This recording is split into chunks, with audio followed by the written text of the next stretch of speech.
Bismillahirrahmanirrahim. Assalamualaikum warahmatullahi wabarakatuh. Waalaikumsalam. Alhamdulillah wassalatu wassalamu ala Rasulillah wa ala alihi wa ashabihi wa man tabi'ahu wa mawalah. La haula wa la quwata illa billah, amma ba'd.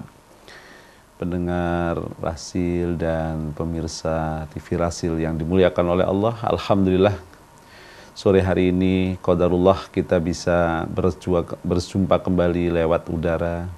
Semoga silaturahim kita lewat udara ini memberikan keberkahan dan mendatangkan rahmat dari Allah Subhanahu wa taala. Amin. Shalawat dan salam semoga senantiasa tercurah untuk junjungan kita Nabi Muhammad SAW, keluarga, sahabat, tabi'in, dan semoga kita semua termasuk di dalamnya. Amin ya rabbal alamin. Pada kesempatan sore hari ini kita akan beralih dari kisah sebelumnya. Sudah 4 kisah yang kita angkat tentang Ashabul Kahfi, tentang pemilik kebun, tentang perjalanan mencari ilmu Musa, Nabi Musa dan Khidir, kemudian perjalanan Zulkarnain sebagai seorang pemimpin yang adil, bijaksana, yang memberikan kesejahteraan bagi umatnya. Pada kesempatan ini kita akan beralih kepada kisah tentang Luqmanul Hakim. Kisah ini ada dalam surat Luqman mulai dari ayat yang ke-12 sampai dengan ayat yang ke-19. Tema besar tentang Luqmanul Hakim ini adalah bagaimana mendidik anak sesuai dengan tuntunan Allah dan Rasul. A'udzubillahi minasyaitonirrajim. Bismillahirrahmanirrahim. وَلَقَدْ آتَيْنَا لُقْمَانَ الْحِكْمَةَ أَنِ اشْكُرْ لِلَّهِ وَمَنْ يَشْكُرْ فَإِنَّمَا يَشْكُرُ لِنَفْسِهِ وَمَنْ كَفَرَ فَإِنَّ اللَّهَ غَنِيٌّ حَمِيدٌ وَإِذْ قَالَ لُقْمَانُ لِابْنِهِ وَهُوَ يَعِظُهُ يَا بُنَيَّ لَا تُشْرِكْ بِاللَّهِ إِنَّ الشِّرْكَ لَظُلْمٌ عَظِيمٌ وَوَصَّيْنَا الْإِنسَانَ بِوَالِدَيْهِ حَمَلَتْهُ أُمُّهُ وَهْنًا عَلَى وَهْنٍ وَفِصَالُهُ فِي عَامَيْنِ أَنِ اشْكُرْ لِي وَلِوَالِدَيْكَ إِلَيَّ الْمَصِيرُ وَإِنْ جَاهَدَاكَ عَلَى أَنْ تُشْرِكَ بِي مَا لَيْسَ لَكَ بِهِ عِلْمٌ فَلَا تُطِعْهُمَا وَصَاحِبْهُمَا فِي الدُّنْيَا مَعْرُوفًا وَاتَّبِعْ سَبِيلَ مَنْ أَنَابَ إِلَيَّ ثُمَّ إِلَيَّ مَرْجِعُكُمْ فَأُنَبِّئُكُمْ بِمَا كُنْتُمْ تَعْمَلُونَ يَا بُنَيَّ إِنَّهَا إِنْ تَكُ مِثْقَالَ حَبَّةٍ مِّنْ خَرْدَلٍ فَتَكُنْ فِي صَخْرَةٍ أَوْ فِي السَّمَاوَاتِ أَوْ فِي الْأَرْضِ يَأْتِ بِهَا اللَّهُ إِنَّ اللَّهَ لَطِيفٌ خَبِيرٌ يَا بُنَيَّ أَقِمِ الصَّلَاةَ وَأْمُرْ بِالْمَعْرُوفِ وَانْهَ عَنِ الْمُنكَرِ وَاصْبِرْ عَلَى مَا أَصَابَكَ إِنَّ ذَلِكَ مِنْ عَزْمِ الْأُمُورِ وَلَا تُصَعِّرْ خَدَّكَ لِلنَّاسِ وَلَا تَمْشِ فِي الْأَرْضِ مَرَحًا إِنَّ اللَّهَ لَا يُحِبُّ كُلَّ مُخْتَالٍ فَخُورٍ وَاقْصِدْ فِي مَشْيِكَ وَاغْضُضْ مِنْ صَوْتِكَ إِنَّ أَنْكَرَ الْأَصْوَاتِ لَصَوْتُ الْحَمِيرِ. Shadaqallahul azim. Itulah ayat yang mengisahkan tentang seorang ayah. Dalam beberapa ahli tafsir berbagai pendapat mengemuka tentang siapa itu sesungguhnya Luqmanul Hakim. Luqman yang kemudian mendapatkan julukan Al-Hakim karena memang banyak nilai-nilai pelajaran-pelajaran hikmah yang bisa dipetik dari kisah beliau. Maka pada kesempatan ini kita akan bedah tentang bagaimana Luqmanul Hakim merepresentasikan sebagai seorang ayah atau orang tua dalam mendidik anaknya. Allah titipkan nasihat-nasihat yang baik, petuah-petuah yang baik, cara pendidikan, langkah-langkah bagaimana menanamkan nilai-nilai kebaikan melalui kisah Luqmanul Hakim ini. Walaupun dalam Al-Quran kita dapati tidak satu-satunya Luqmanul Hakim ini yang menjadikan tentang perintah orang tua mendidik anaknya. Kita juga akan dapati dalam surat At-Tahrim bagaimana ayat yang ke-6. Bagaimana Allah memerintahkan kepada orang tua untuk menjaga diri dan keluarga dari siksa api neraka. Kita juga sudah belajar tentang bagaimana semangat orang tua dalam menginginkan anak yang lebih baik, yang lebih soleh, yang tersirat pada kisah tentang Nabi Musa bersama Nabi Khidir. Nah, dalam kesempatan ini memang lebih menukik kepada hal-hal apa saja yang mesti ditanamkan sebagai suatu kewajiban orang tua kepada anak-anaknya. Sehingga Allah tempatkan Luqmanul Hakim sebagai seorang ayah yang baik, seorang ayah yang soleh, yang tentunya tiada keinginan apapun di balik pengajaran, di balik didikan, di balik penanaman nilai-nilai, di balik pembentukan karakter terhadap anaknya, melainkan keinginan seorang ayah untuk menjadikan keturunannya lebih baik.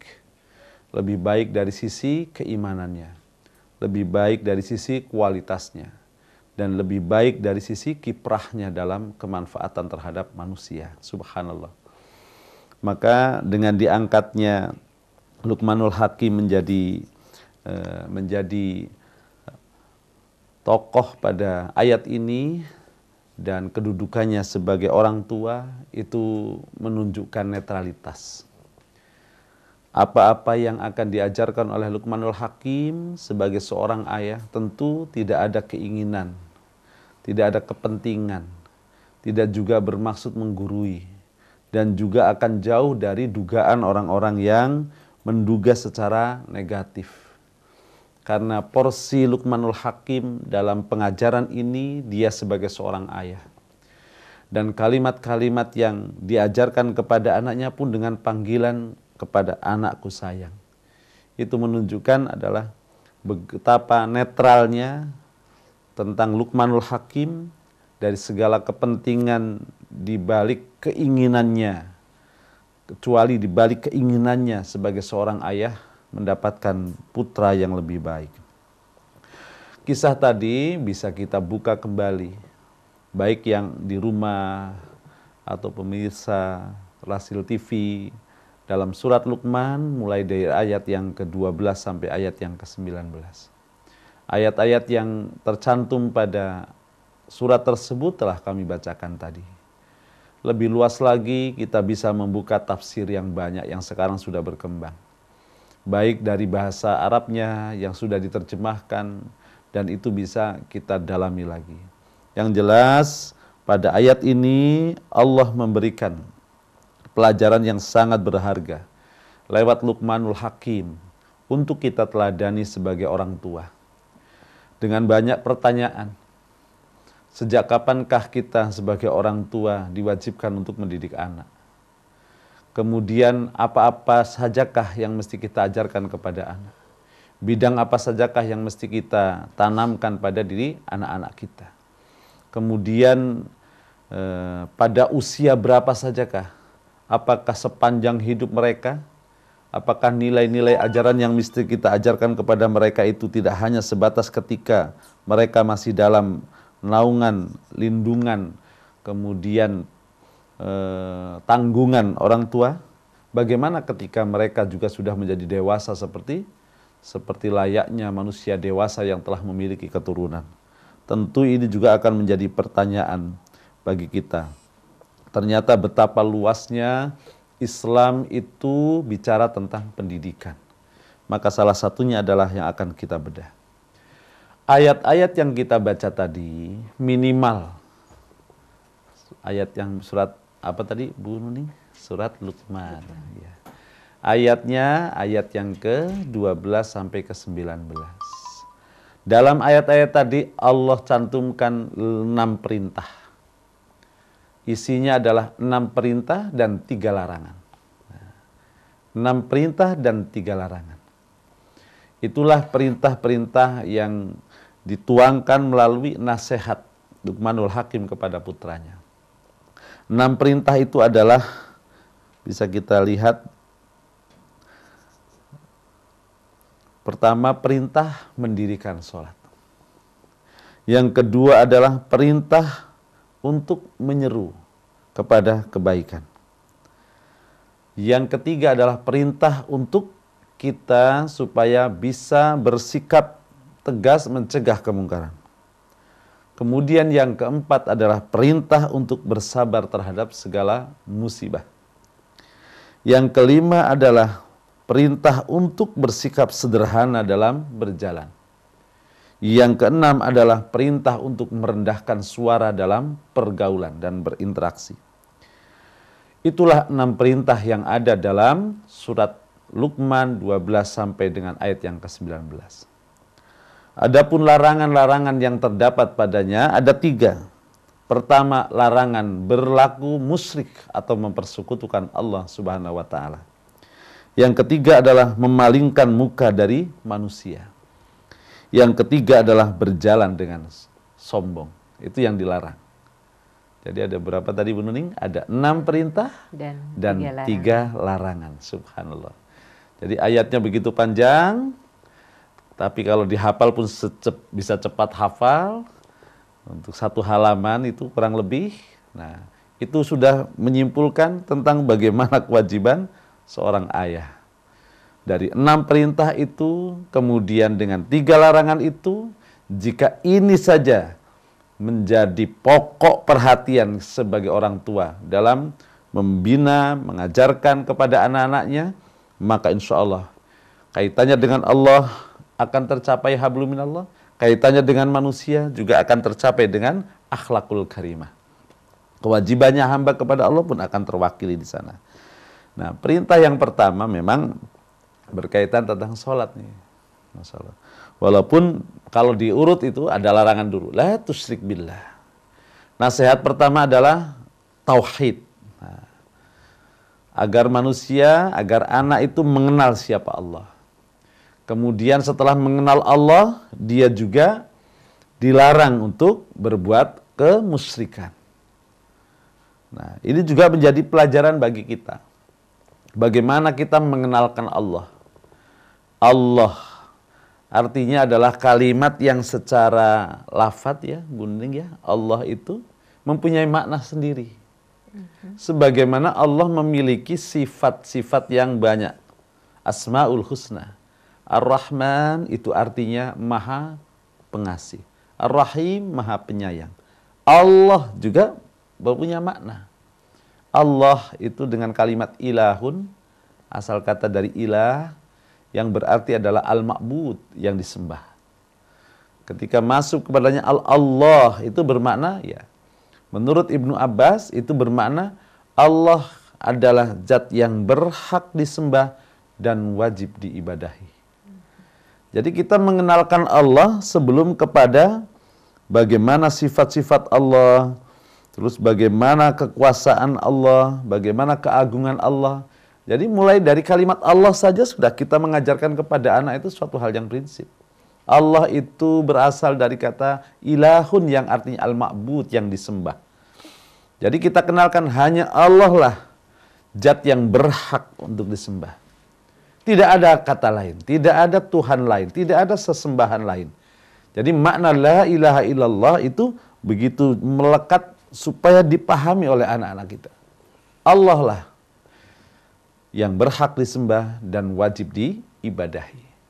Jadi kata Allah itu sendiri, jangan kemudian anak kita bertanya, ya ibu, apa sih makna Allah? Allah ya Allah nak, sudah dari sananya, tidak begitu. Tapi dalam ilmu asma wa sifat itu dipelajari bahwa Allah itu berasal dari kata ilahun yang bermakna al-ma'bud, yang disembah. Dan kemudian kita sandarkan pendapat secara istilahi kepada sahabat Nabi, sahabat Ibnu Abbas, apa itu Allah? Siapa itu Allah? Allah adalah zat yang berhak disembah dan wajib diibadahi. Maka ketika kita menyebut Allah, itu mestinya sudah begitu jelas maknanya, arahnya. Kita sholat Allahu Akbar, itu sudah menunjukkan memang Allah lah zat yang patut kita sembah. Dan hanya kepada Allah lah ibadah itu layak untuk ditujukan, hanya kepada Allah. Selain Allah tidak berhak untuk disembah. Selain Allah tidak berhak untuk dijadikan sebagai ilah al-ma'bud yang disembah. Subhanallah. Ini memang harus tanamkan secara luas secara dalam pada anak-anak kita sebelum kepada makna yang lain. Nah, dengan itu kemudian muncul larangan, wala tusyrik. La tusyrik billah, jangan kau mempersekutukan. Artinya memunculkan, artinya menghadirkan yang sebandingkah dengan Allah, yang sejajarkah dengan Allah untuk kita ibadahi, untuk kita jadikan ilah yang selain Allah. Nah, maka sejalan, ini akidah, menanamkan tauhid kepada anak-anak kita. Subhanallah. Inilah ajaran yang pertama. Ya bunayya la tusyrik billah innasyirka la dzulmun adzim. Karena kemusyrikan itu adalah kezaliman. Disebut az-zulm adalah kegelapan. Az-zulm juga adalah kemaksiatan. Az-zulm adalah dosa besar. Jadi kemusyrikan itu artinya menempatkan segala sesuatu bukan pada tempatnya. Itu kan namanya az-zulm. Nah, yang tepat sebagai seorang hamba, abdun, hamba ya, kepada khaliknya lah dia. Nah, khalik itu adalah Allah. Jadi dikatakan, ditanamkan betul dalam-dalam. Artinya tauhidullah, bagaimana mengenal Allah. Baik dengan sifat-sifatnya, dengan segala kekuasaannya, dengan segala keagungannya, la tusyrik billah. Yang sangat penting untuk kita tanamkan. Kemudian ajaran berikutnya adalah dari Luqmanul Hakim, inna syirka ladulm wa wasfainal insana biwalidayhi hamalatu ummuhu wahnan ala wahni wa fisaluhu fi amain. Kemudian mengajarkan tentang bagaimana kita ini kepada anak-anak kita ajarkan tentang sikap anak kepada orang tua. Bagaimana kehidupan mereka dengan orang tuanya. Bagaimana akhlak mereka terhadap orang tuanya. Maka di sana terdapat ada dua hal. Ada berbuat baik, ada ketaatan. Nah, berbuat baik. Wa wasfainal insana biwalidayhi, dengan kalimat wa wasfaina, dan kami wasiatkan. Artinya memang patutlah manusia itu dinasehati oleh Allah, diingatkan oleh Allah agar mereka berbuat baik kepada orang tua. Karena pada umumnya manusia itu lebih banyak melihat ke depan. Lebih konsentrasi untuk membicarakan tentang apa yang bakal terjadi masa depan. Lebih terfokus kepada memikirkan tentang bagaimana yang akan terjadi di masa depan dan mempersiapkan masa depan.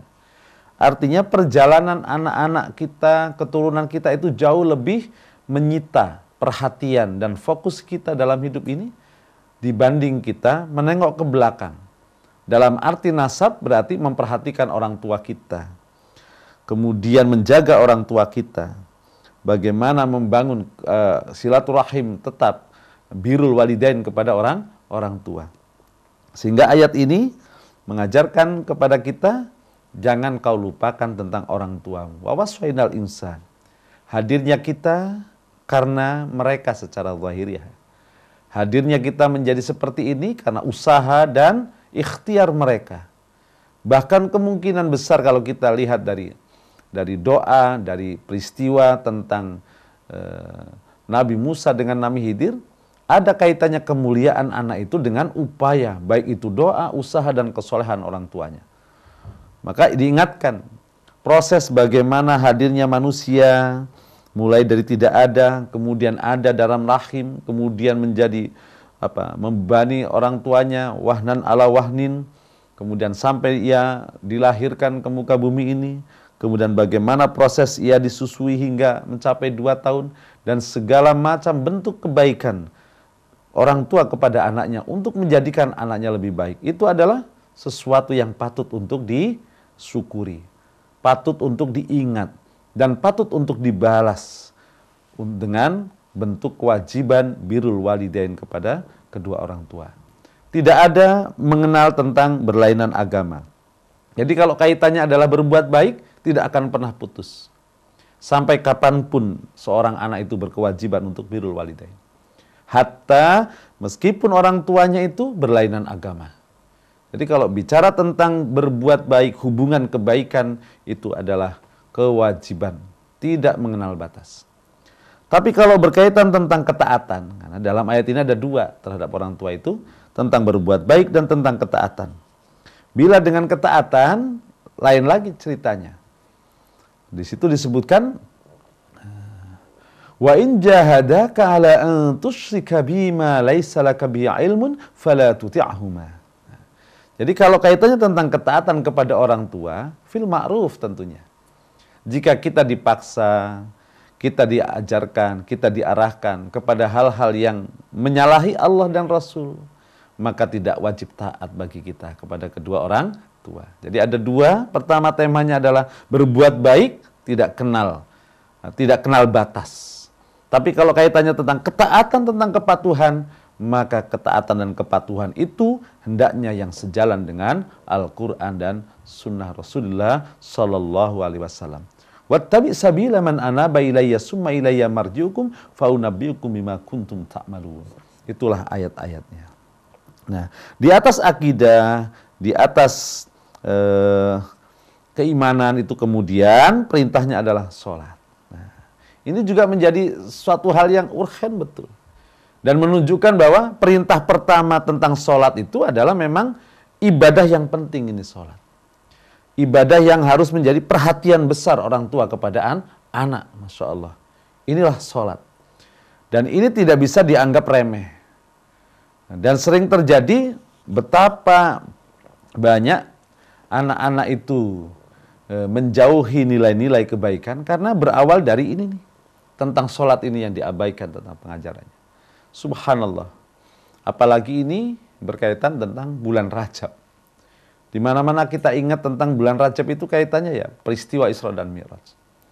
Peristiwa Isra dan Mi'raj itu adalah peristiwa yang sangat luar biasa. Di mana Nabi kita dari Masjidil Haram diperjalankan ke Masjidil Aqsa, kemudian melangit, kemudian setelah melangit kembali lagi ke bumi. Di bumi dengan membawa perintah sholat 5 waktu.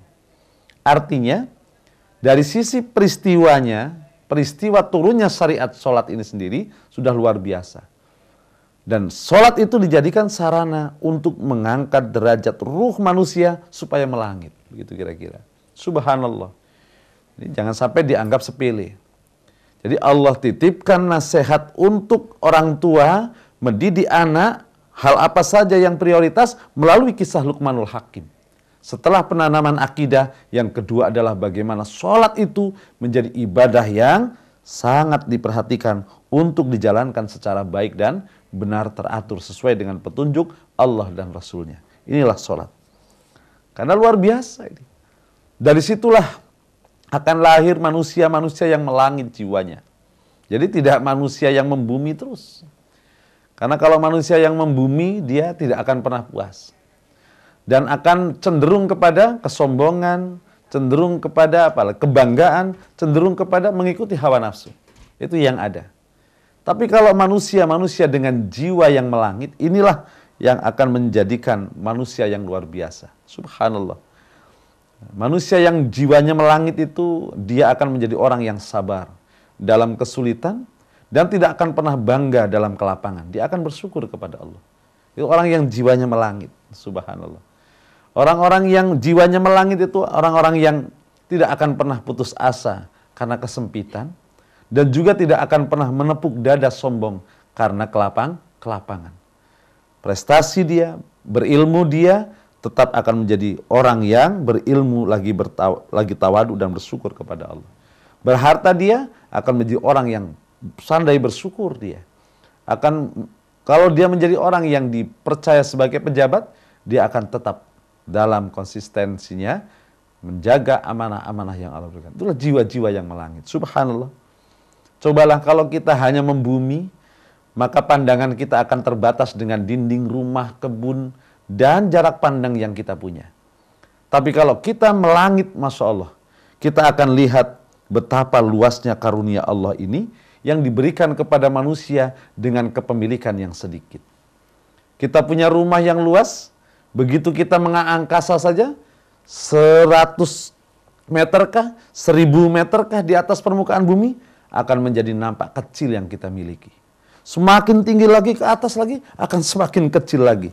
Semakin tinggi kita terbang ke angkasa, nampak apa yang kita miliki tidak ada apa-apanya dibanding dengan yang Allah gelar di dunia, apalagi yang Allah punya di akhirat. Subhanallah.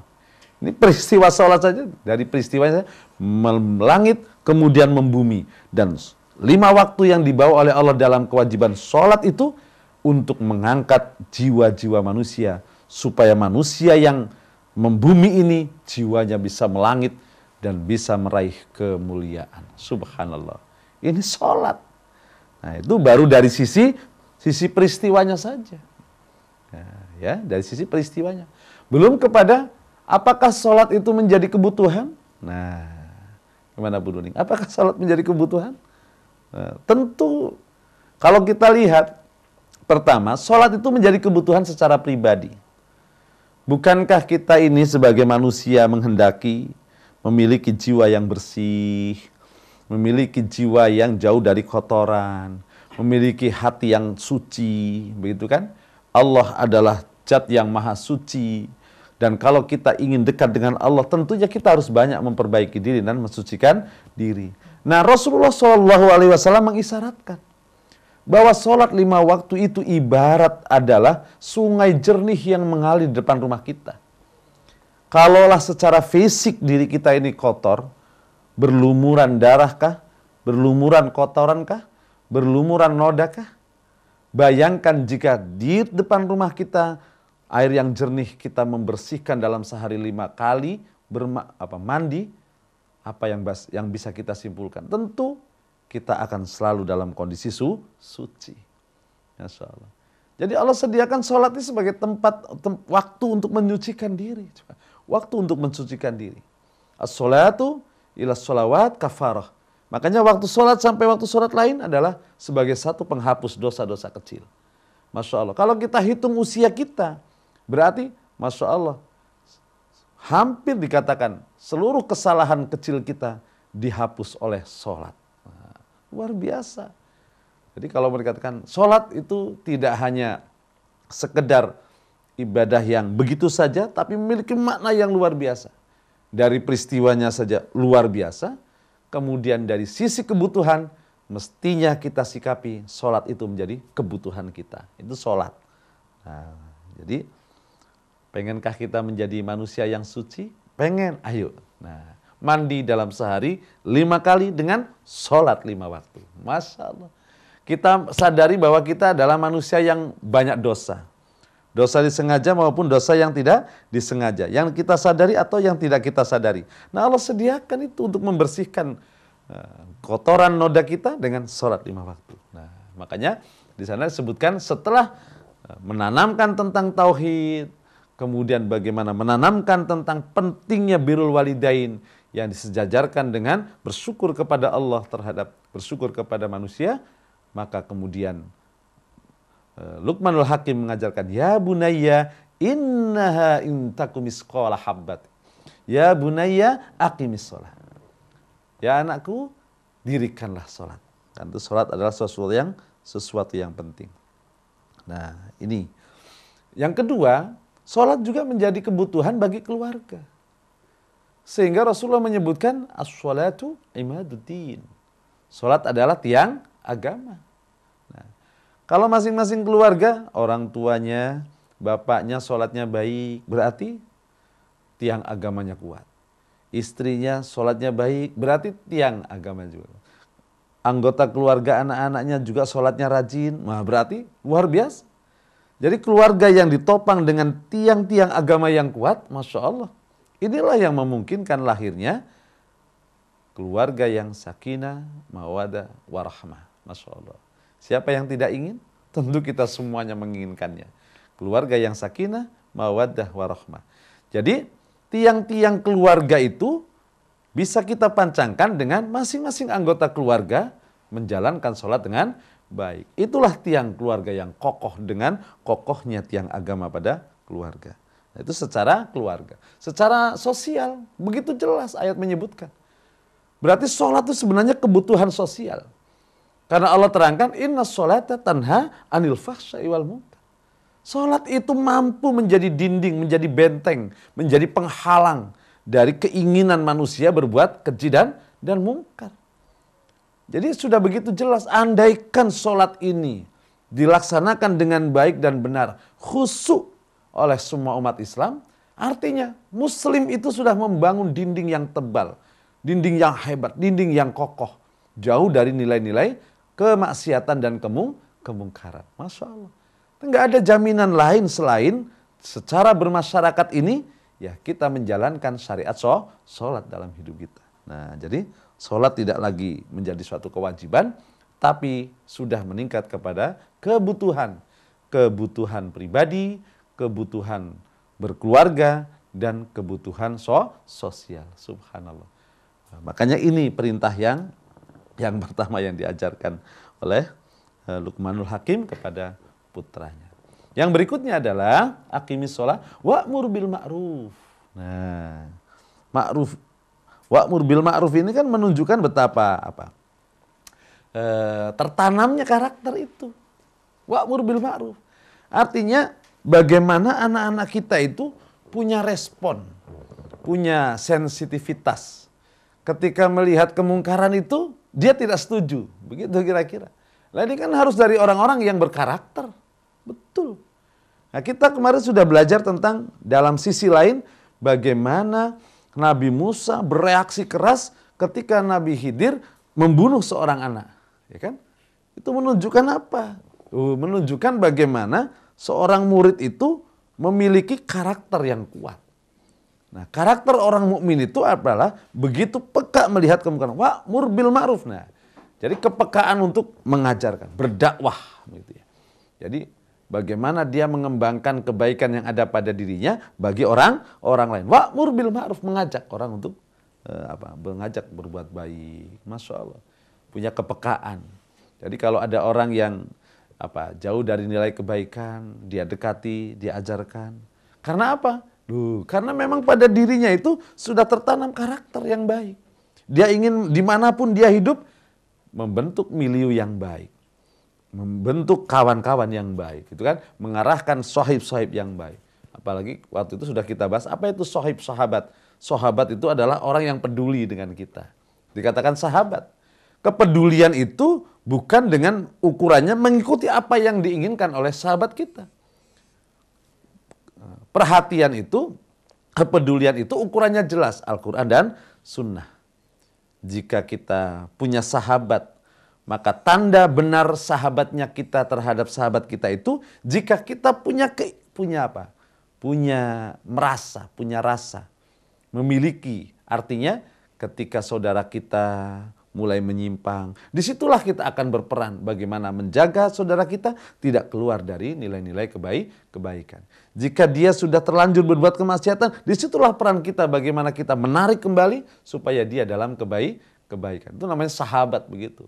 Makna sahabat, sahib, artinya yang menjaga.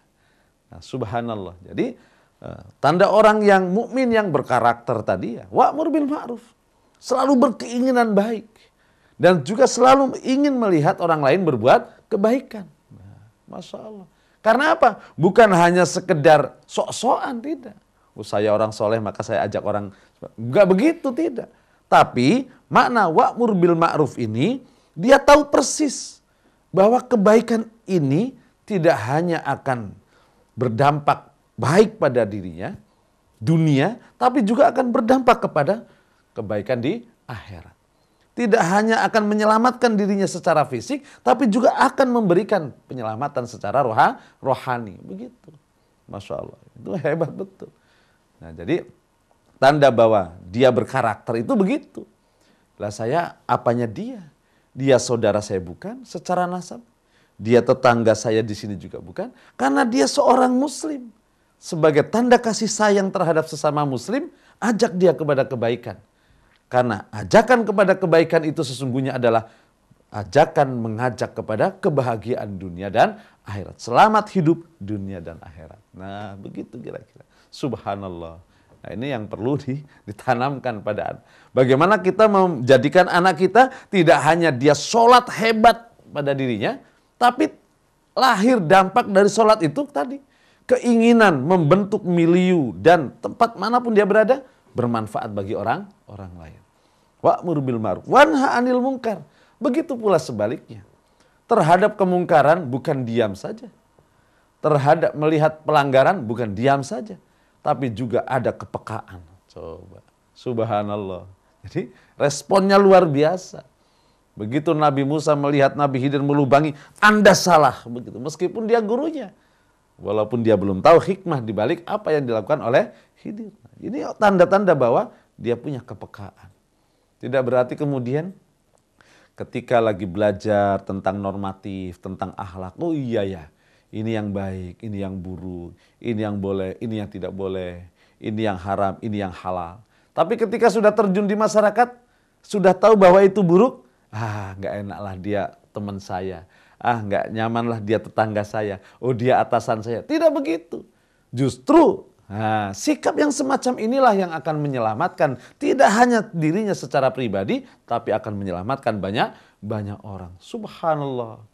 Jika memang terbentuk nih sikap-sikap semacam ini, nggak akan mungkin itu terjadi koalisi dalam keburukan, koalisi dalam kemungkaran, koalisi dalam korupsi, nggak ada lagi itu. Yang ada hanya ya tadi. Nah, ini ternyata memang karakter itu. Subhanallah. Di sini luar biasa kalau kita pesan baca Pak. Kita renungkan tentang pesan dari Luqmanul Hakim kepada anaknya. Sebelum tentang sholat juga sudah diajarkan tuh. Ya bunayya innaha tentang keimanan nih, tambahan tentang keimanan. Ya bunayya innaha intakum misqala habbati min khardal. Jadi memahami dan mengenal Allah itu tidak hanya pada tadi al-ma'bud, zat yang berhak disembah, zat yang wajib diibadahi, tidak itu saja. Tapi bagaimana asma dan sifat Allah yang melingkupi segala keagungan yang ada pada diri. Ada zatnya, subhanallah. Sampai kepada bagaimana ilmu Allah. Innaha intakum misqala habbah, ya wahai anakku. Innaha intakum misqala habbatin min khardalin fatakun fi sakhratin aw fis samawati aw fil ardi ya'ti bihallah. Jika ada setitik nilai kebaikan di habbatin min khardalin, apakah dia setitik itu sebesar biji sawi sekalipun, fatakun fis sakhrah. Kemudian keberadaan biji sawi berupa kebaikan itu adanya di batu yang besar. Fis sakhrah. Au fis samawati, atau beradanya itu di ruang angkasa langit yang begitu luas. Di tengah himpitan miliaran benda langit yang begitu besar. Masya Allah. Au fil ardi, atau dia tersembunyi di balik padang pasir yang luas. Hanya satu biji sawi saja. Masya Allah. Fis sama au fil ardi. Ya'ti bihallah. Ilmu Allah akan menjangkaunya. Ilmu Allah akan mendapatinya. Dan ilmu Allah akan mengantarkan kebaikan itu kepada Anda yang melakukannya. Subhanallah, ini kan luar biasa. Bagaimana Allah buka cakrawala keimanan itu tidak hanya tertuju kepada Allah al-ma'bud yang wajib disembah saja, tapi kepada bagaimana keagungan sifat yang Allah miliki, asma yang Allah miliki. Salah satunya di sini diperkenalkan ilmu Allah yang luas. Untuk mendorong bahwa kita itu tidak harus kecil hati karena sedikit kebaikan yang kita lakukan. Kecil nilai kemampuan yang bisa kita persembahkan. Tidak seberapa apa yang bisa kita haturkan sebagai wujud iman kita kepada Allah Subhanahu wa taala. Allah nyatakan melalui nasihat Luqmanul Hakim, wahai anakku, jikalah ada setitik kebaikan itu senilai biji sawi, kemudian sebiji sawi ini adanya di tengah bebatuan. Di tengah bebatuan. Atau dia adanya di selip di angkasa dengan miliaran planet yang begitu besar. Atau dia adanya, sebiji sawi itu, di tengah tumpukan pasir di padang Sahara. Ilmu Allah akan menjangkaunya, subhanallah. Apakah ibadah itu kita lakukan di tengah kegelapan malam? Ataukah harta yang kita serahkan itu tidak pernah tertangkap kamera dunia sama sekali, atau bahkan tidak pernah tertangkap oleh kamera mata manusia yang melihat karena kita memberinya secara diam-diam?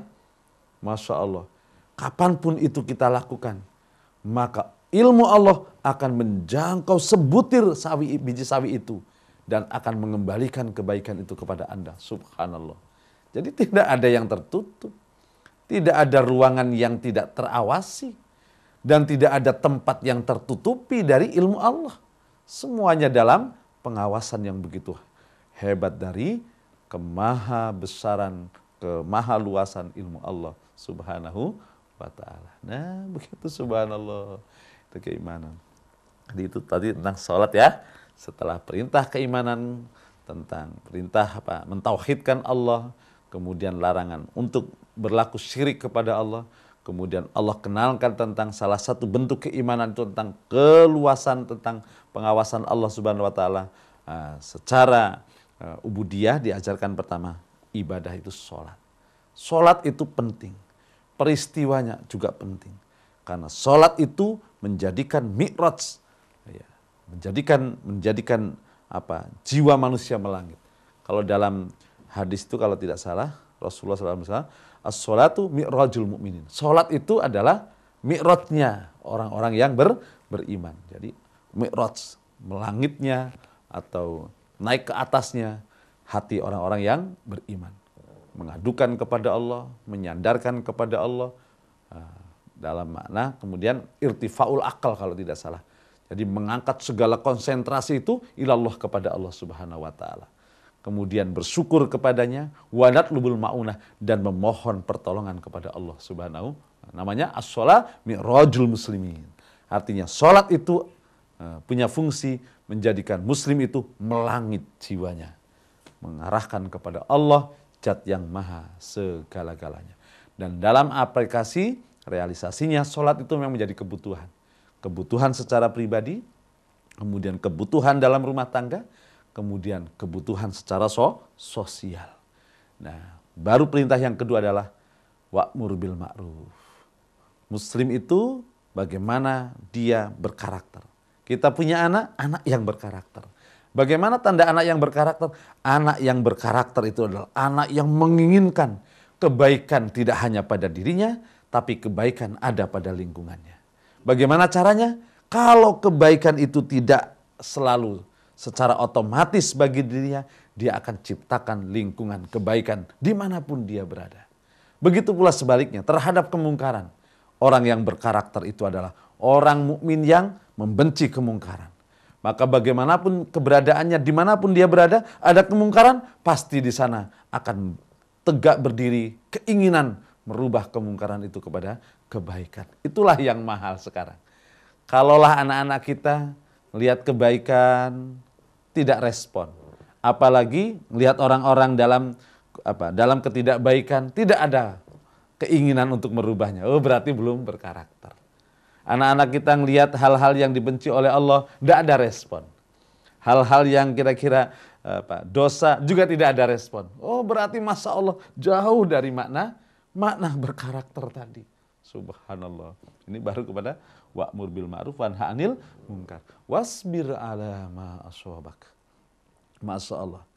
Luqmanul Hakim mengajarkan kepada putranya bagaimana dia mampu mempunyai jiwa yang surprise.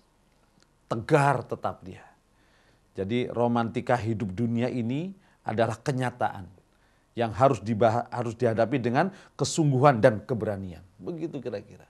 Jadi bagaimana dia membentuk jiwa anaknya itu jiwa yang berani, tapi jiwa pejuang juga. Masya Allah. Kenapa?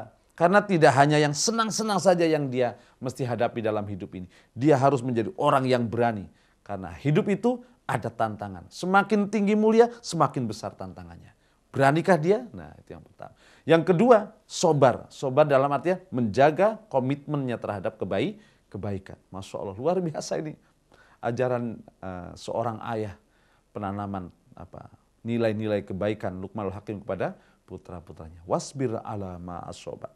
Tantangan hidup itu beraneka rupa, maka dia siapkan pribadi anak yang kuat dan mumpuni.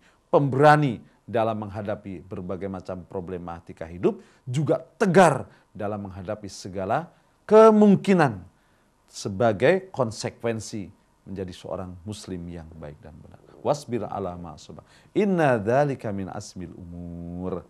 Masya Allah, karena sholat itu, karena sikap peka terhadap kebaikan itu, karena sikap tegas terhadap kemungkaran itu, dan kesobaran itu adalah min azmil umur. Dia adalah sumber solusi dari segala permasalahan. Coba sampai Allah terangkan.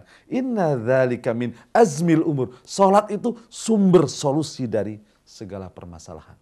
Wa'mur bil ma'ruf wa nahauna 'anil munkar juga sumber solusi untuk menciptakan suasana yang sholih.